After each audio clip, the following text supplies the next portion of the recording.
the ship drifted into the Sicilian harbour under a quiet sky. No one on the dock noticed anything strange at first. Sailors shouted, ropes were thrown, and barrels thudded onto the stone wharf.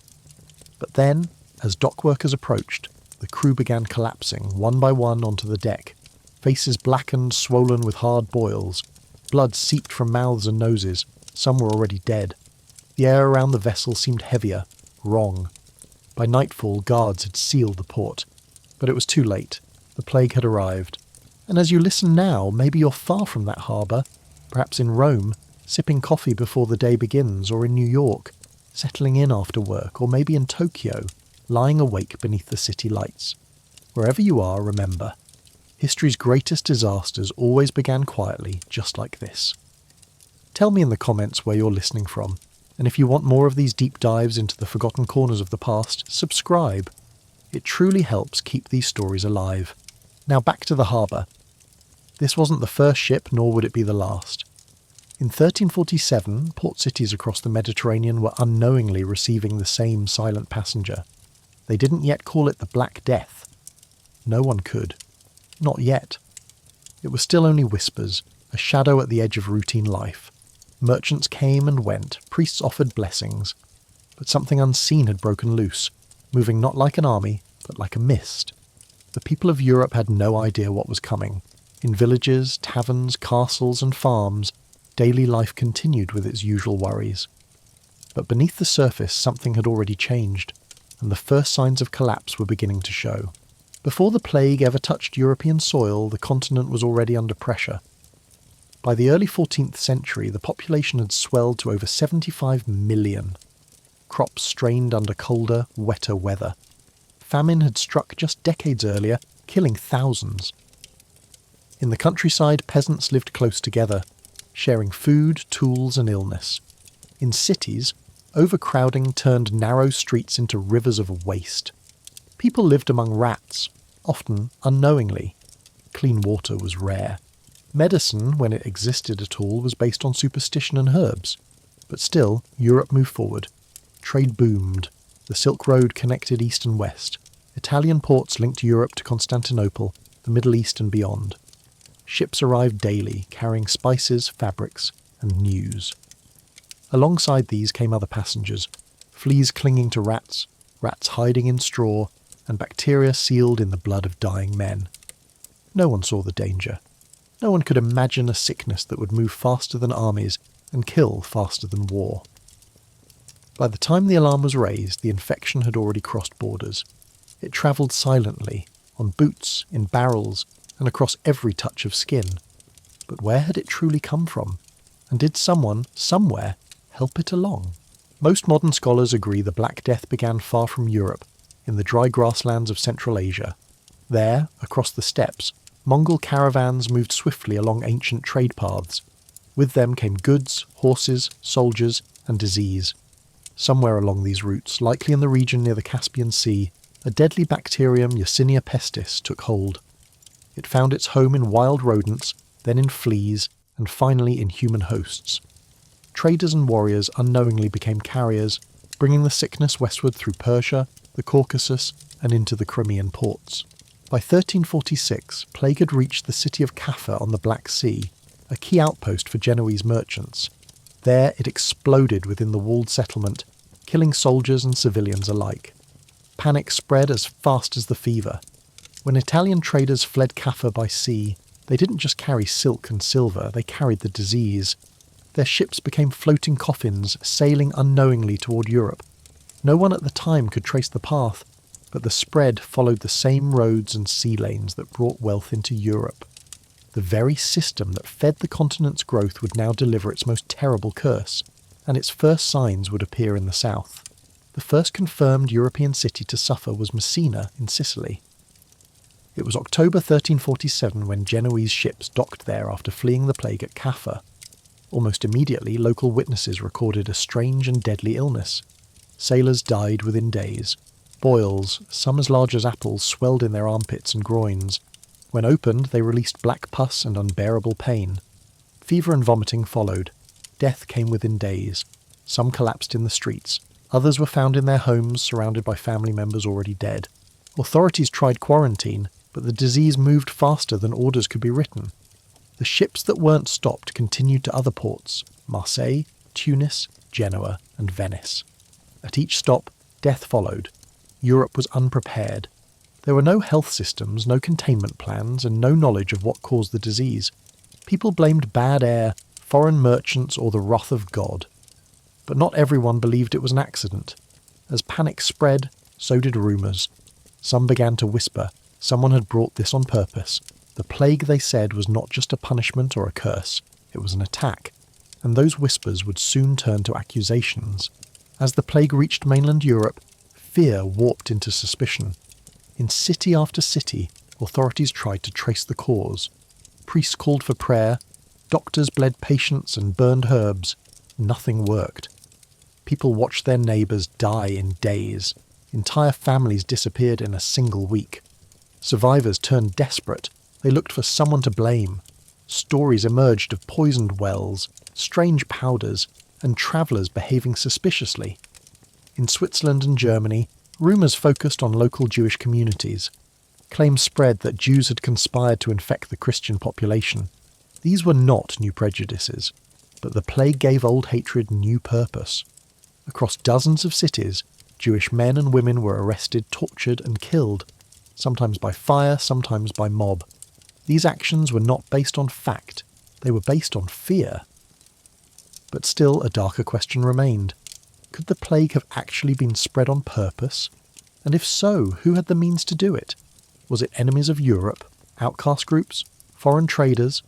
Or was it simply the randomness of disease given a face by terrified minds? These were the questions left hanging in the air, unanswered, as the death toll climbed higher. The city of Caffa sat on the northern coast of the Black Sea, surrounded by high stone walls and guarded by soldiers from the Republic of Genoa. In 1346, it became the site of one of the most unusual and terrifying military events in recorded history. Outside its walls, an army of Mongol warriors under the command of Jani Beg had laid siege to the city. Inside, the Genoese defenders held their ground, waiting for supplies or reinforcements. Then, without warning, plague broke out in the Mongol camp. Soldiers died by the hundreds. Some accounts claim that the dead were not buried but loaded onto catapults and launched into the city. The goal, according to a handful of chroniclers, was to infect the defenders and end the siege. Whether that part of the story is true or not, the disease did spread. Within weeks, Genoese sailors were dying. Those who remained fled to their ships, heading back west across the Black Sea. They thought they were escaping. In reality, they were carrying something with them, something small, something unseen. And as they left Caffa behind, they unknowingly steered the plague straight into the heart of Europe. From the Black Sea, the ships sailed through the Bosporus Strait and into the Mediterranean. One by one, they made port in cities like Constantinople, Rhodes, and Alexandria. At each stop, the pattern repeated. Sailors fell ill, dock workers vanished, and local officials tried to respond. But no one understood what they were dealing with. There was no concept of bacteria, no knowledge of infection. The word plague existed, but it simply meant a great misfortune. That misfortune was now spreading, carried by wind, water, and trade.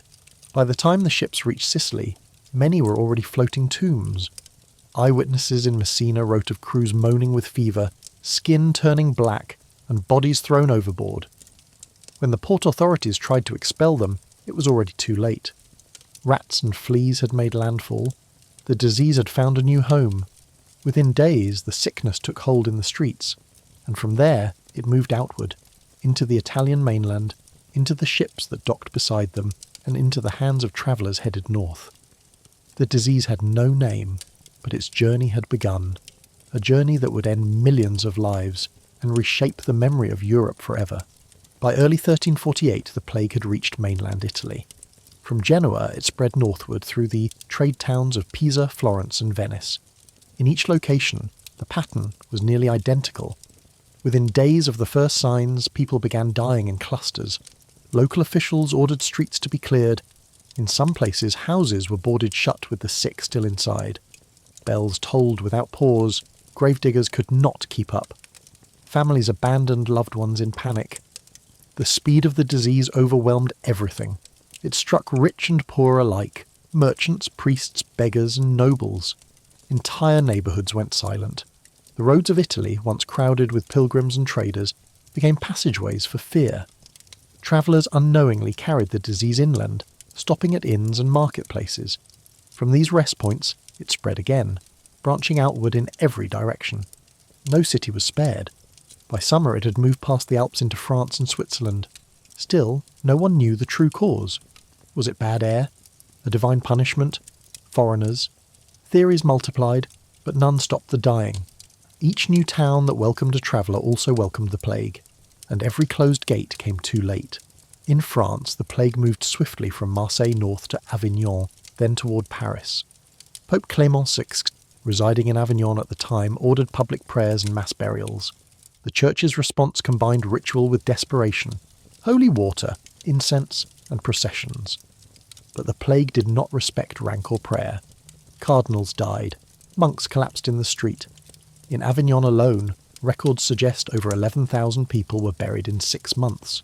Entire convents and seminaries were emptied. The papal palace was sealed off, and fires were lit indoors to cleanse the air. In England, the first reports came from the port of Melcombe Regis in Dorset, sometime in the summer of 1348. By autumn, it reached London. From there, it moved quickly into the countryside. Priests refused to enter homes. Judges stopped holding court. Entire villages vanished from the records.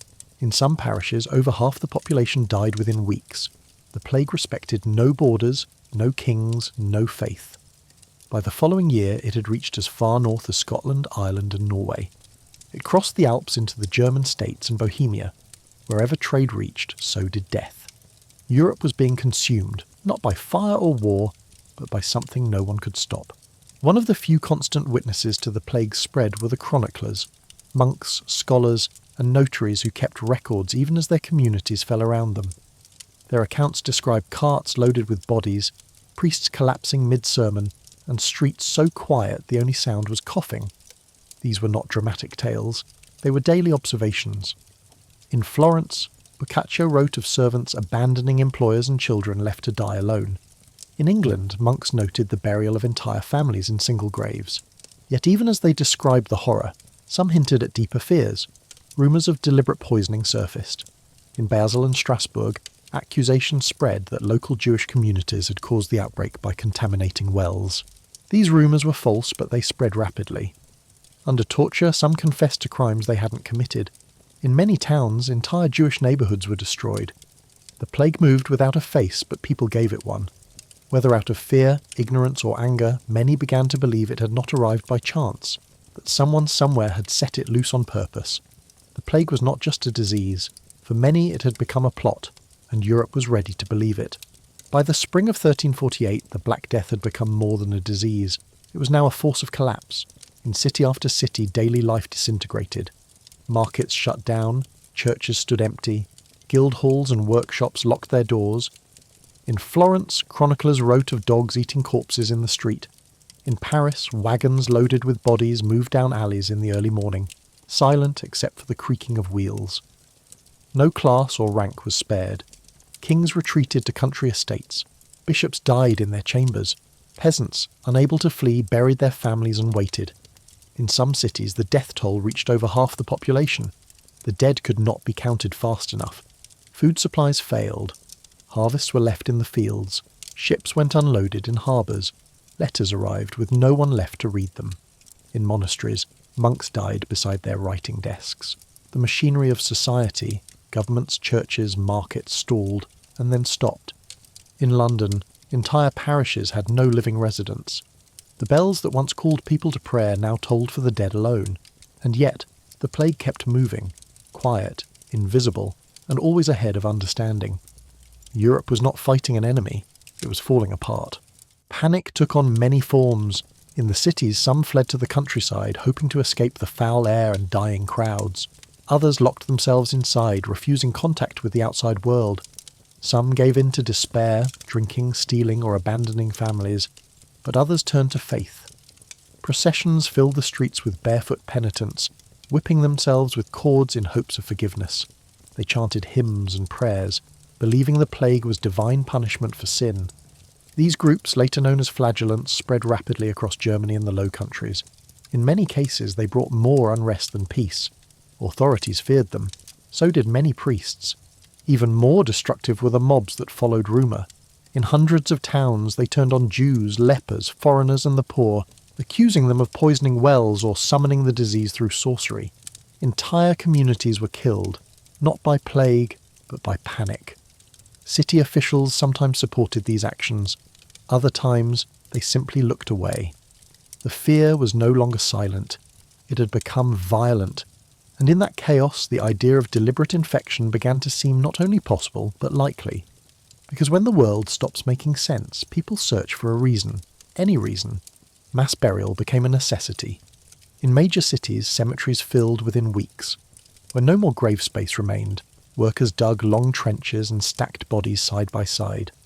In London, Avignon, and Florence, records describe carts moving through neighbourhoods each morning calling for the dead. Families left corpses at doorsteps. In some areas, corpses were sealed inside homes and burned. Monks and priests who once performed funerals now conducted mass burials, sometimes saying prayers over hundreds at once. The ceremonies were brief if they happened at all. As the dead multiplied, survivors faced hard choices. Infected houses were avoided. Food and water were left at doorways. Children were left to die alone. Communities, once bound by religion and family, fractured under the weight of fear. Historians describe a breakdown in basic human behaviour. Parents fled from children. Friends abandoned one another, not from cruelty, but from survival. The streets were no longer places of commerce. They were quiet, except for the tolling bells and the cries of the sick. It wasn't just death that spread. It was silence, absence, and isolation. And no one could say when it would end. By 1350, the worst of the first wave was over in many parts of Europe. But recovery was slow, and fear did not fade. Villages were left empty. Farmlands went untended. In some regions, wolves entered abandoned towns. Survivors returned to cities that no longer resembled the places they'd left. Family names had vanished. Churches held memorials with only a few living congregants. Entire professions had collapsed. In Florence and London, city councils recruited foreign labour just to keep basic services functioning. The population loss had consequences far beyond mourning. With so many dead, land and goods changed hands quickly. Labourers could demand better pay.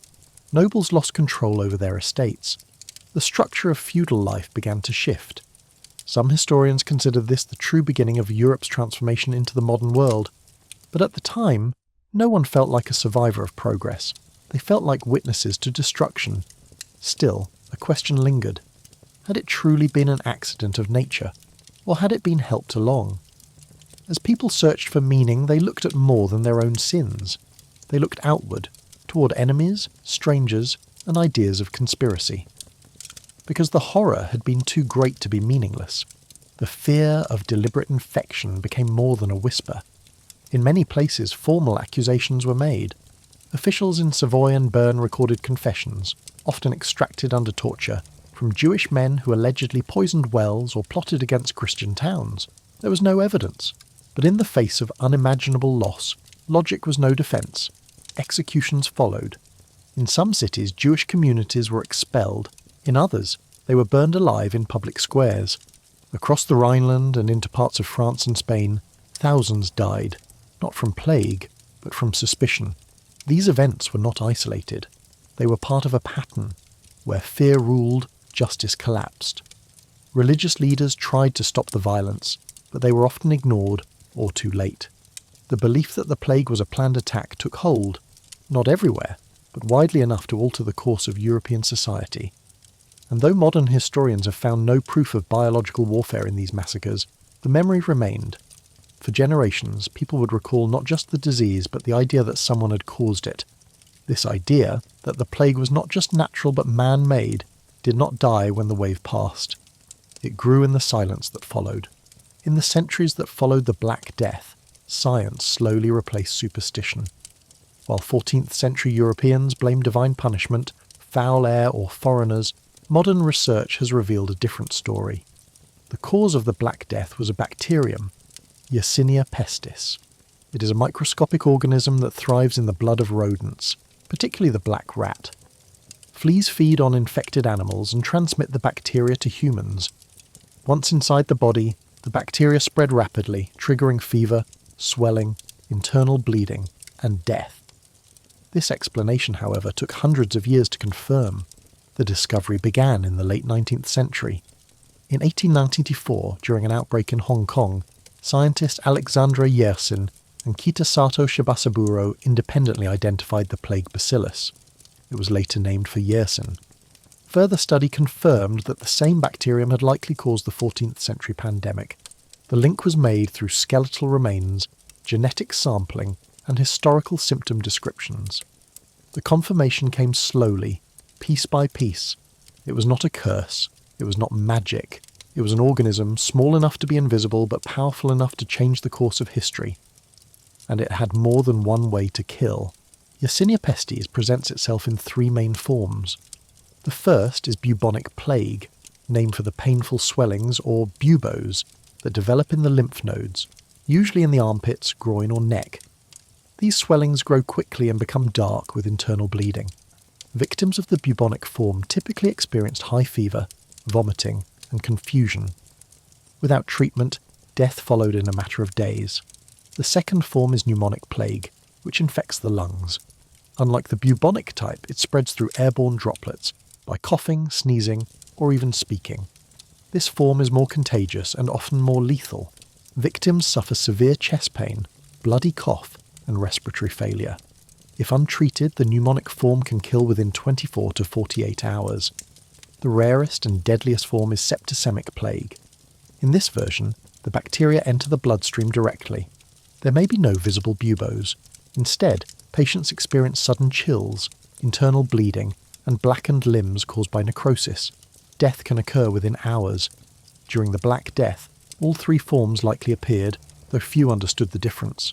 What people described as a single terrifying disease was, in fact, multiple forms of infection, each equally devastating. Modern research has traced the genetic lineage of Yersinia pestis using ancient DNA. Scientists have extracted plague DNA from teeth and bones buried in mass graves across Europe. These samples, when compared with modern strains, confirmed that the Black Death was caused by the same bacterium still found today in parts of Asia, Africa, and the Americas. In fact, Yersinia pestis has not disappeared.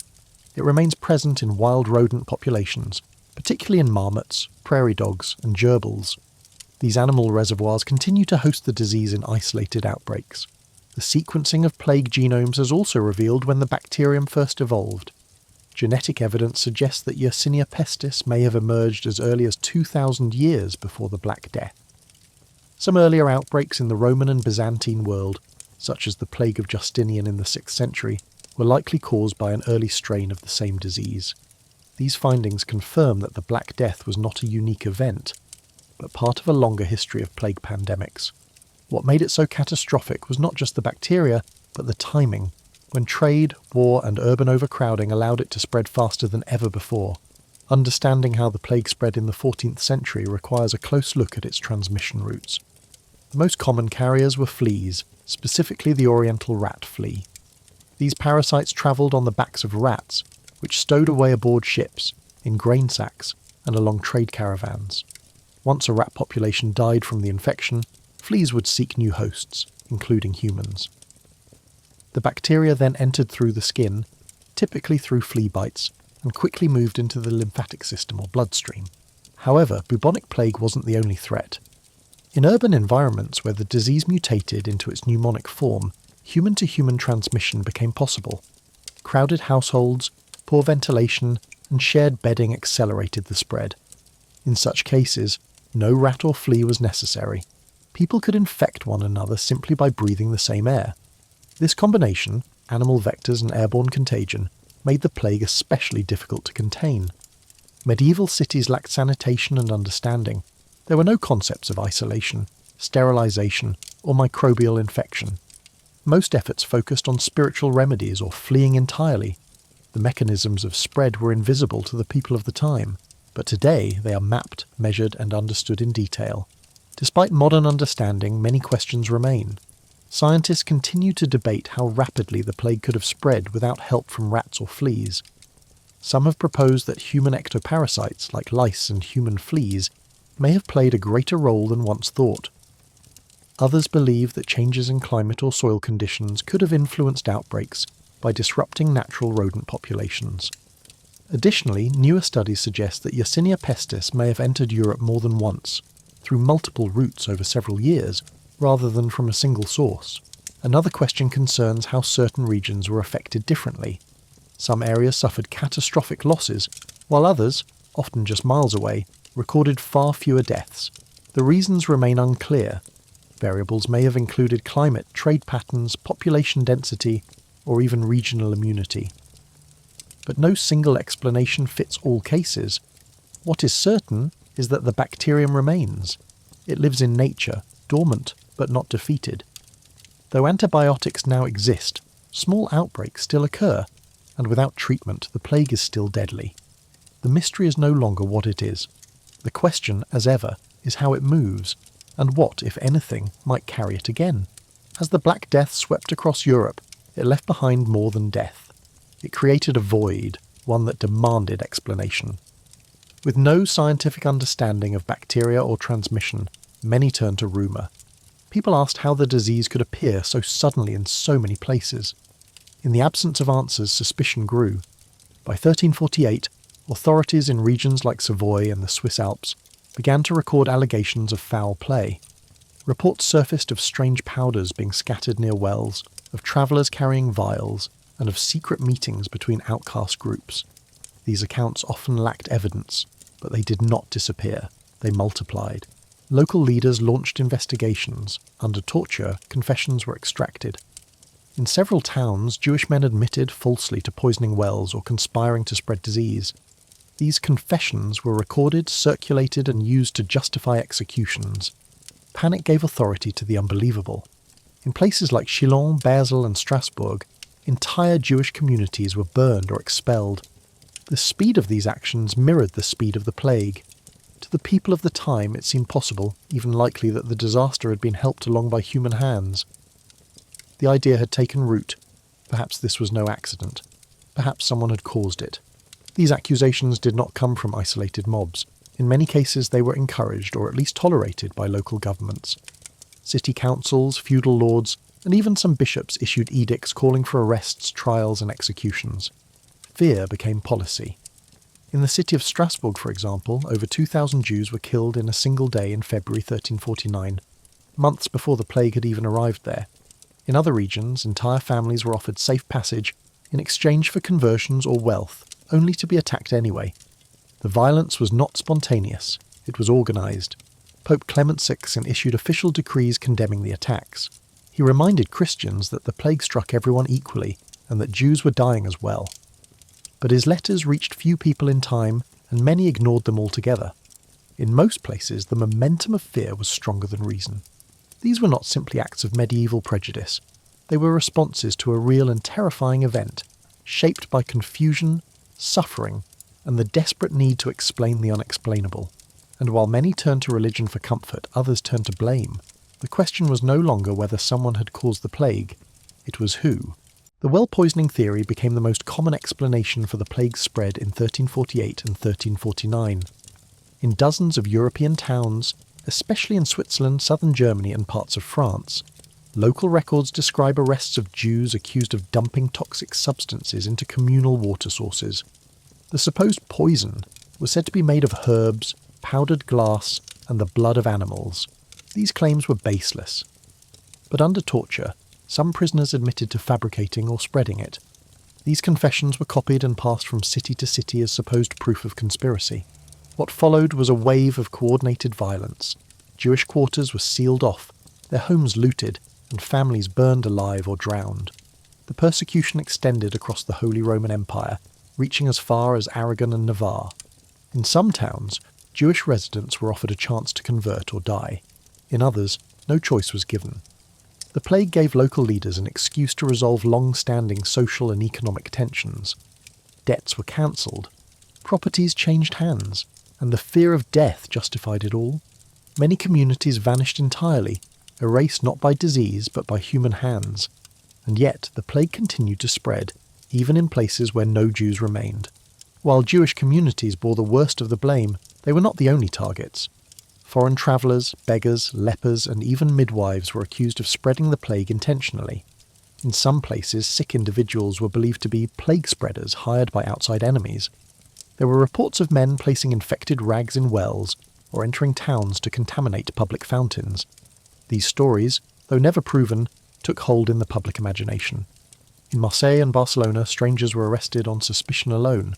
In rural France, local courts tried women accused of making pacts with demons to unleash disease.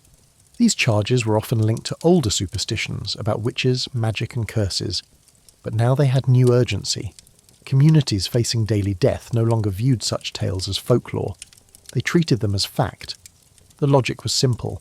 If a person could carry the disease, then a person could spread it. In a time when no one understood infection, belief filled the gap. These fears would reappear in later centuries during other epidemics, each time shaped by new victims and old suspicions. The Black Death was more than a biological crisis. It was a test of how society responds to fear.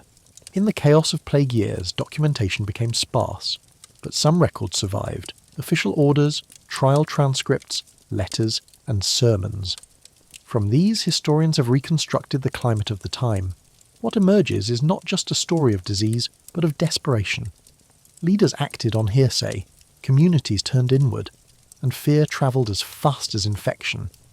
In many places, those accused of spreading the plague were executed in public, hanged, burned, or beheaded without conclusive evidence. Some chroniclers expressed doubt. A few city officials wrote that they did not believe the accusations. Others recorded that the violence made no difference. The disease came regardless. But these voices were rare. Most accounts reflect the belief that the plague had been helped along by enemies, heretics, or outcasts. It was easier, perhaps, to imagine a villain than to face the truth of randomness. What the records do not show is remorse. Few towns reversed their actions. No trials were re-examined, the victims were not pardoned, and so the belief endured. For many who lived through the Black Death, the question was not whether someone caused it, but whether they had been punished enough. That fear would not die with the plague, it would pass on. The city of Caffa, located on the Crimean coast of the Black Sea, was a key trading post in the 14th century. Controlled by the Genoese, it served as a vital link between Europe and the Mongol-controlled territories of Central Asia. In 1346, the city came under siege by the Mongol army of Jani Beg, who sought to retake it after a political dispute. What began as a conventional military blockade soon took an unusual and deadly turn. According to a handful of surviving accounts, including one by the Genoese chronicler Gabriele de Mussi, a plague outbreak struck the Mongol camp during the siege. As soldiers died in large numbers, the Mongols reportedly responded by catapulting infected corpses over the city walls. These plague-ridden bodies, launched from wooden siege engines, were said to spread the disease within Caffa's crowded defences. If true, this act would represent one of the earliest recorded uses of biological warfare, but the story remains debated. No Mongol sources confirm it, and the account by de Mussi, while vivid, may not be first-hand. Still, the tale persisted. It fit the narrative that the Black Death was not just a natural disaster. It might have been a weapon.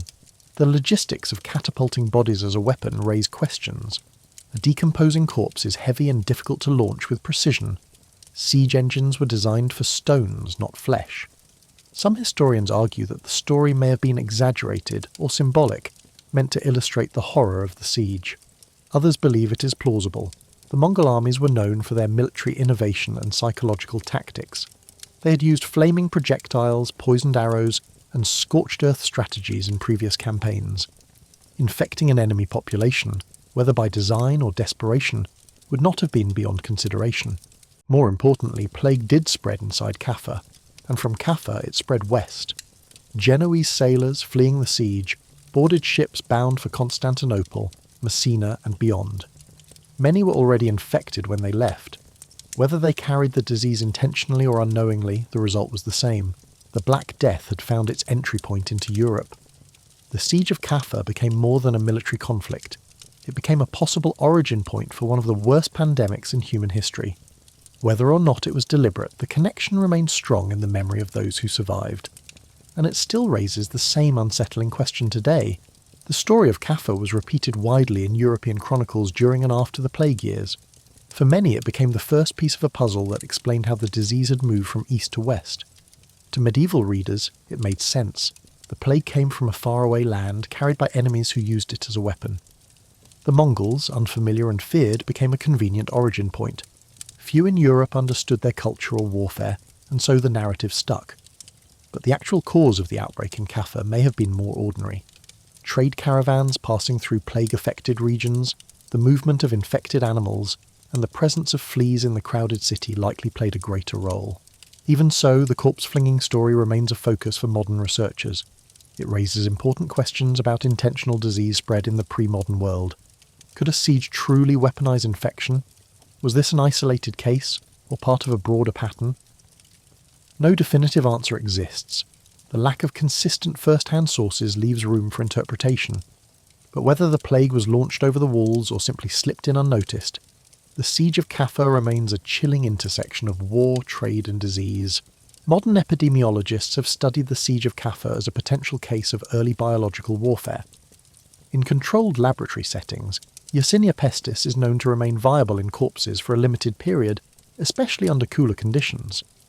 If the Mongols did catapult bodies shortly after death, transmission may have been possible.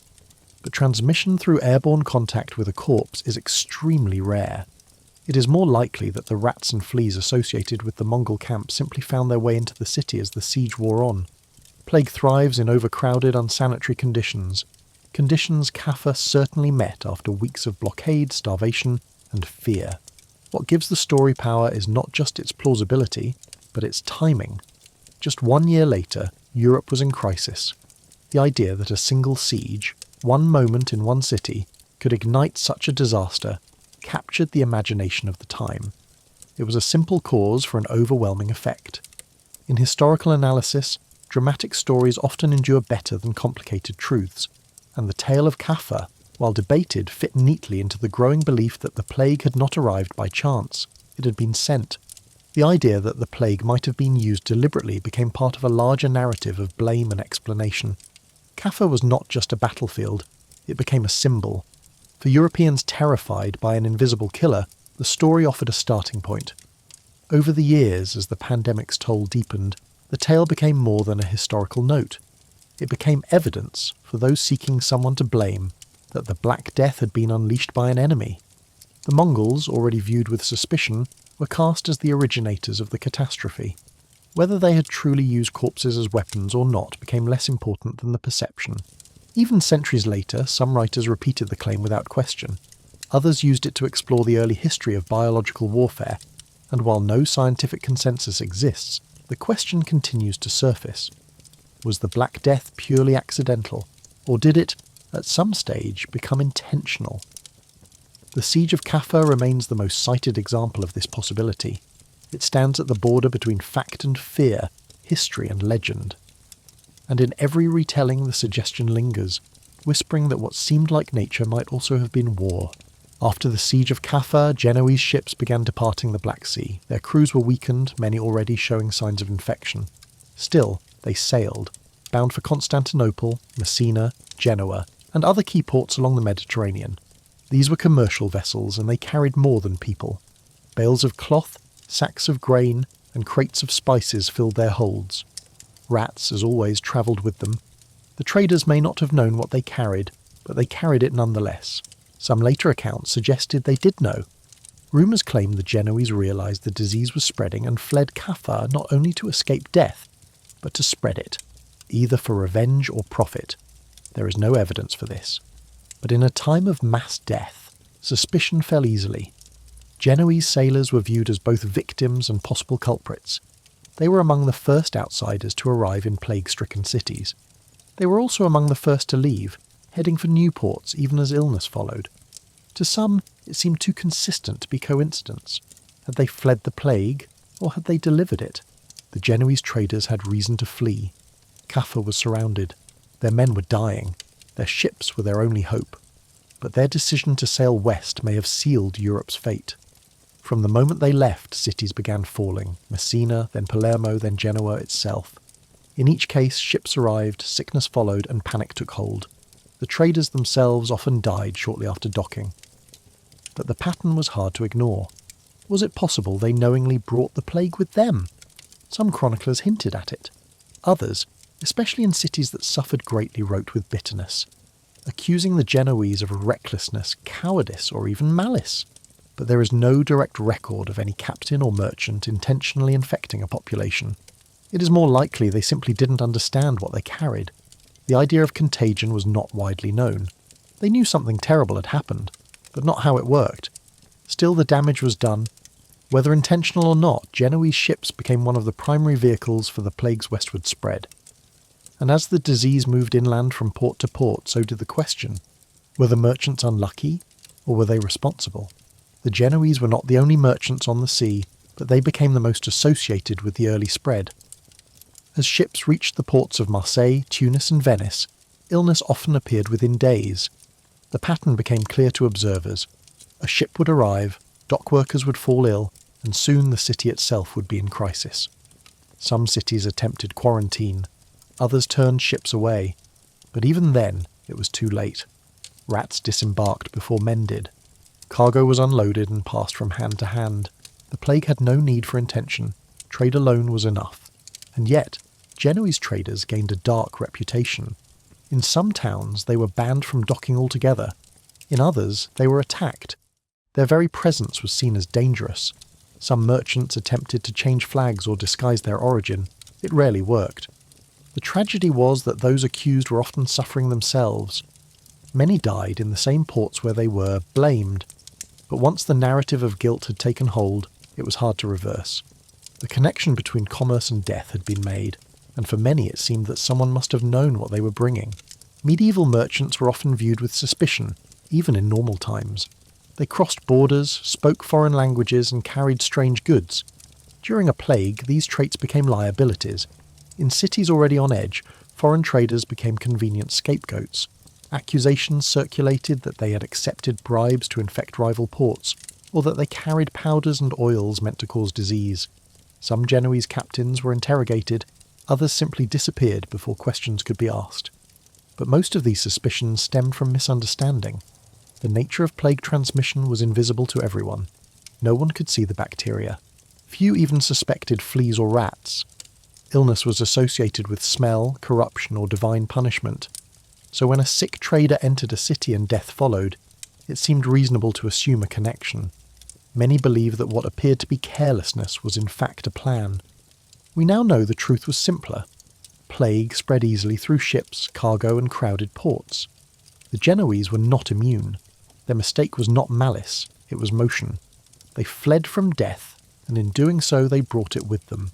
But in an age without science, intent and outcome became indistinguishable. Modern historians generally agree that Genoese traders did not spread the plague on purpose. The accusation lacks credible documentation, and most available evidence suggests confusion, not conspiracy.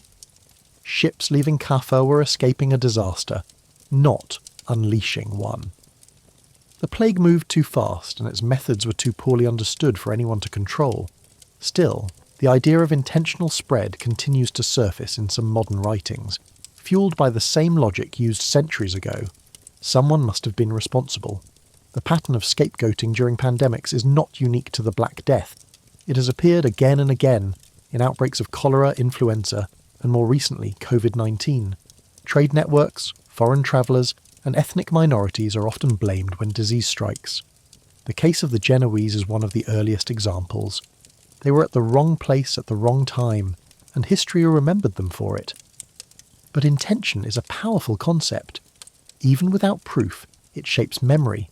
And so, the Genoese ships remain a symbol, not just of plague, but of how fear travels faster than truth. The question of whether they acted deliberately may never be fully answered. But the consequences of that suspicion lasted for centuries. Centuries after the Black Death subsided, new questions began to emerge. Historians, epidemiologists, and conspiracy theorists alike returned to the records, not to ask how many had died, but to explore why the plague moved so quickly and whether its spread had been manipulated.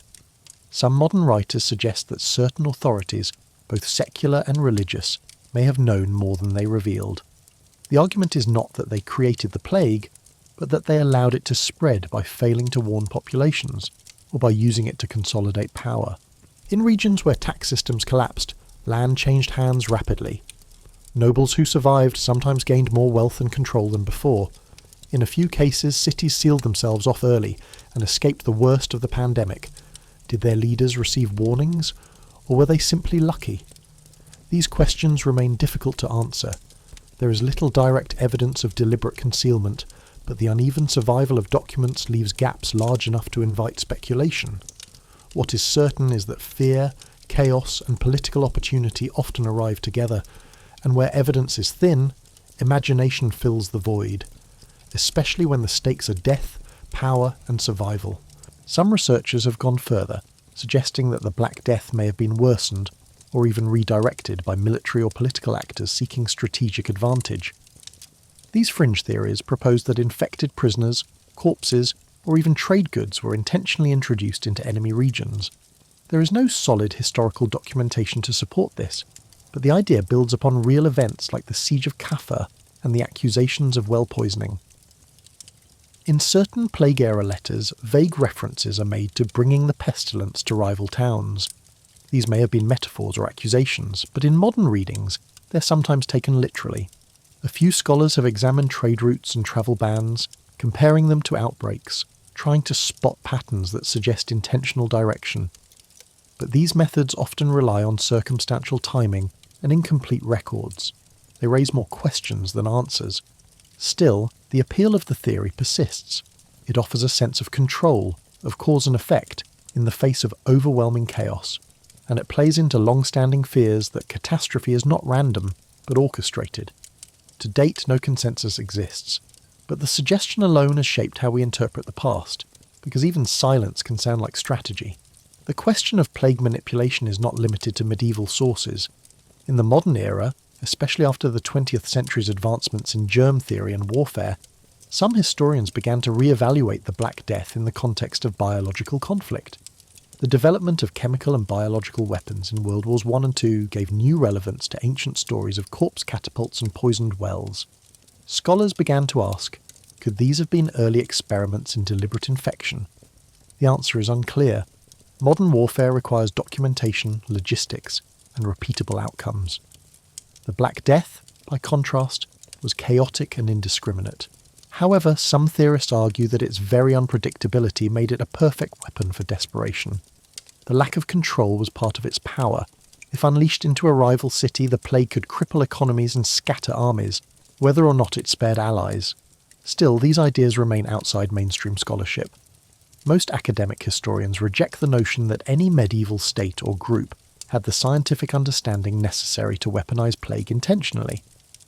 But the possibility, however slim, continues to provoke curiosity, because even in hindsight, the boundary between accident and action is often harder to define than it seems. In the digital age, the plague has become a subject of global speculation. Forums, articles, and independent researchers revisit 14th century outbreaks with new tools: satellite imagery, climate data, genetic analysis, and digitized manuscripts. Some of this work has clarified the timeline and spread of the Black Death. But alongside legitimate research, conspiracy theories have flourished. These range from the plausible to the extreme: secret orders, ancient biological labs, or covert experiments lost to history. Most of these theories rely on gaps, on places where documentation is missing, unclear, or contradictory. For example, why did some cities close their gates just in time? Why did certain regions suffer dramatically less than their neighbours? Without full records, patterns become tempting to interpret as intention. As with all conspiracy narratives, the power lies not in proof, but in possibility. And the further we move from the events themselves, the easier it becomes to project modern fears onto past events. The Black Death becomes not just a medieval disaster, but a mirror for our own anxieties. And once the idea of planning is introduced, it reshapes every detail. Even without evidence, the suggestion lingers, casting a long shadow backward through time. While mainstream historians continue to focus on environmental, biological, and social explanations for the plague, the possibility of human interference has become a permanent subplot. Museums, documentaries, and popular books often raise the question, even if only to dismiss it. the suggestion is too compelling to ignore entirely. After all, if a disease could bring down entire cities, shift economic power, and alter the course of nations, who wouldn't want to control it? The legacy of this idea has influenced how we view all pandemics that followed, from syphilis in the 15th century to smallpox in colonial America, and into the 21st century with COVID-19. The suspicion of intent has always travelled alongside infection. In some cases, those fears were proven false. In others, they revealed darker truths about neglect, experimentation, or indifference. As for the Black Death, no clear evidence has ever confirmed a cover-up or deliberate spread by any group or government, but the belief endures, part fear, part folklore, part cautionary tale. It reminds us that the search for reason often outlasts the crisis itself, because when death comes without warning, the human mind demands a cause, even if none can be found.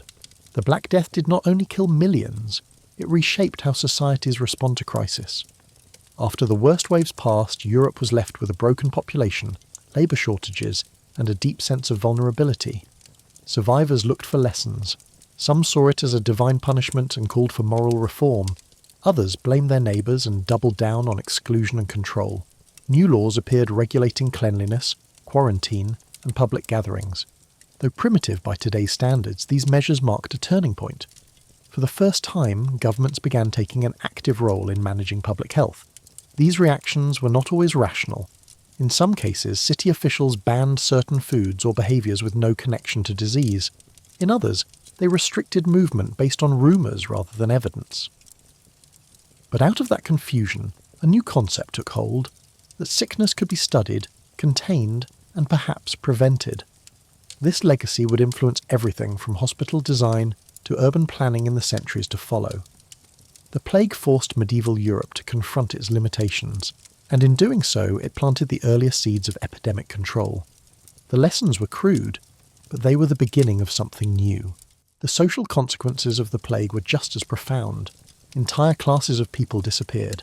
Serfs gained bargaining power as labour became scarce. Land ownership shifted, guilds collapsed, and religious authority weakened in some regions while growing in others. Communities that had once been tightly knit became more cautious, more suspicious of outsiders, more focused on survival.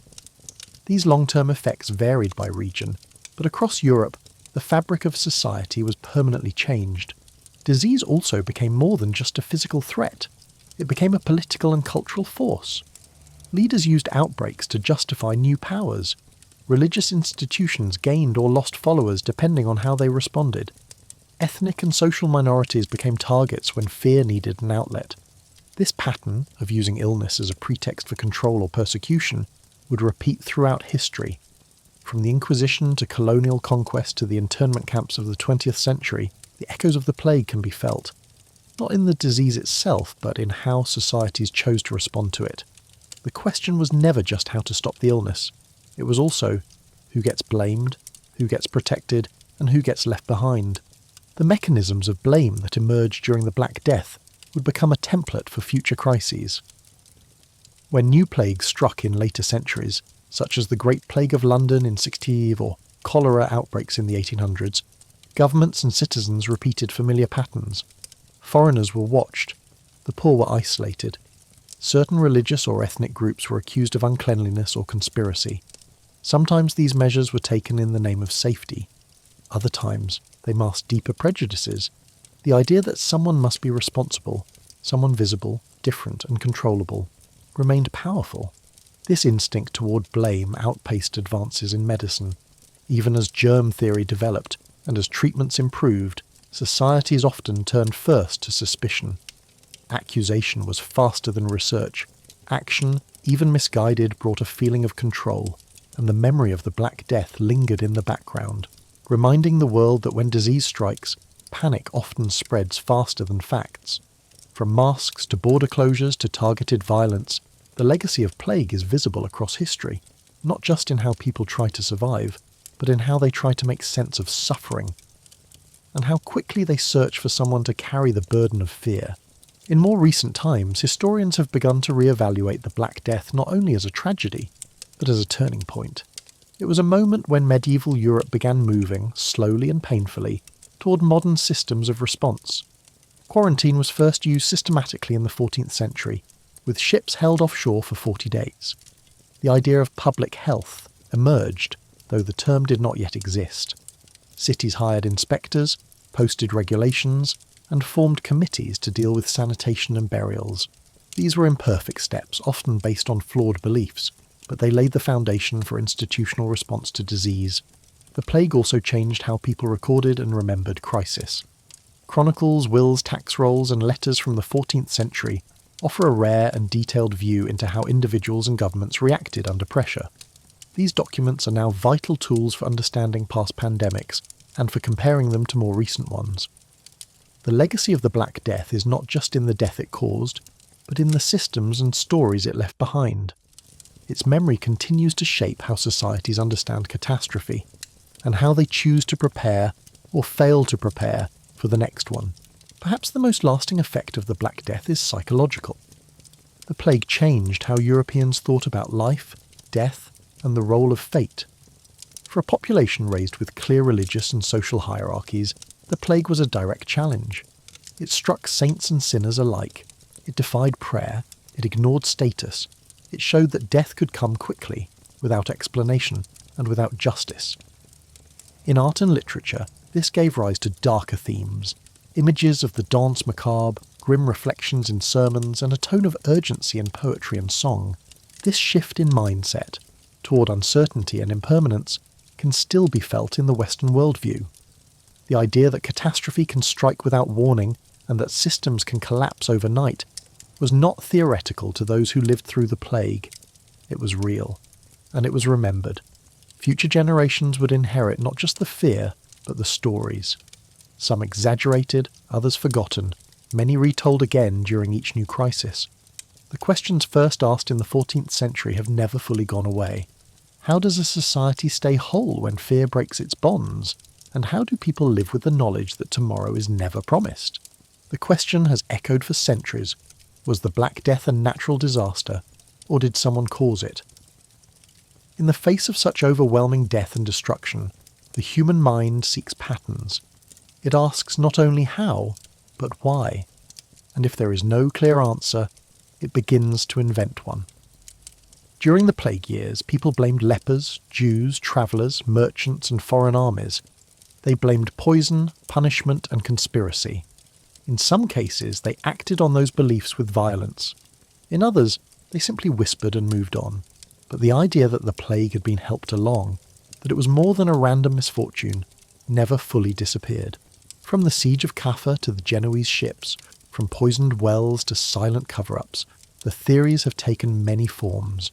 Each one reflects more than fear, they reflect the need for explanation. In a world where knowledge was limited and death was constant, it was easier to believe in human action than in blind chance. But the evidence, what little survives, offers no clear verdict. Some stories are plausible, others are clearly imagined, and many fall somewhere in between. What remains is not certainty, but a deeper understanding of what fear does to memory. Today we know far more about disease, infection and transmission than people did in the 14th century.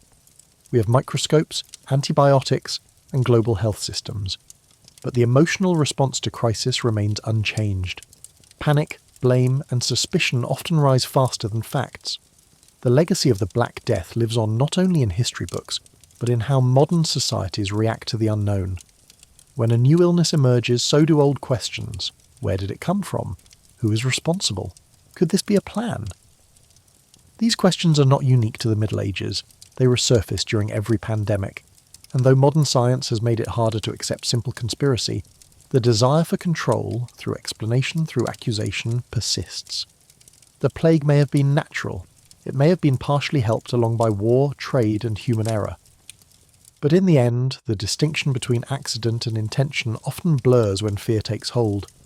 The Black Death was a tragedy on an unimaginable scale, and like all great tragedies, it left behind stories, some true, some false, and some that will never be resolved. The power of the Black Death lies not only in its devastation, but in the questions it left behind. It became a mirror, reflecting each society that revisits it. For some, it is a cautionary tale about preparedness. For others, a reminder of inequality and injustice. and for many it is a symbol of how quickly the known world can fall apart. The plague's unclear origins and unpredictable path make it difficult to fully understand, even centuries later. That ambiguity invites speculation and retelling. Some continue to explore the Siege of Caffa as a moment of biological warfare.